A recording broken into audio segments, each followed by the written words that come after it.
So far we've done sorting and searching.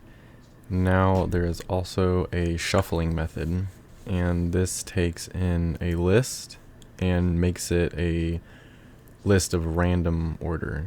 So if these values were input like this, they would be shuffled and moved around into a random order. Or if they were in order, as they are in the output, they would be shuffled around to be in some random order. This is in the collection class, and the collection class has the shuffle method, which accepts the list as its parameter and rearranges its elements randomly. The following example creates a deck of card strings, shuffles it, and examines the card at the top of the deck. So to do this, we are going to first make our array, and we're going to have it of type string, call it ranks, and then we are just going to input strings in here. They're going to be numbers and words. So our card ranks are 2 through 10, and then we also have Jack, Queen, King, and Ace. We're going to also put this in our string. Our array is going to look like this. It's going to have all of these values. And then next we are going to make another array, type string, and it's going to be the suits. And we have 4 different suits. We have a suit of clubs, diamonds, hearts, and spades. These are our 2 lists, and I added this brackets here because I forgot them. But now we need to make our list. Sorry, these are our arrays. Now we need to make our lists. So it's going to be list of type string, and we're going to call it a deck to represent our deck of cards, and it's going to be a new array list. From here we're going to have a for each loop inside of a for each loop to pair our our suits and our ranks together.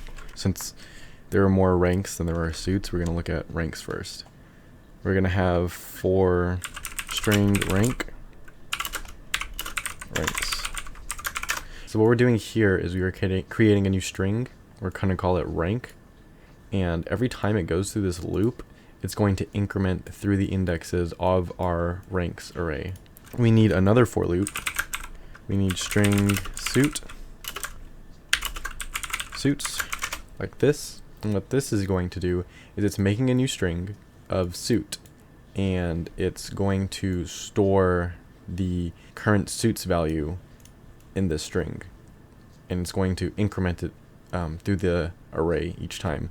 So the first time suit is going to equal clubs, second time is going to equal diamonds, hearts, and spades, and then it's going to break out of that loop and then go through the next rank, and then go through these again, break out of this loop, go to the outside loop, go to this one, and then so on and so forth until it reaches the end of ranks. And to add these into our deck, first we need to do deck.add. That's the first thing we need to do to store some value, deck.add. That's how we get into our list. Now what we're going to do, we are going to store our rank first. We are going to have a space of, and then a space to denote what kind of suit it is, and we're going to have the current suit value.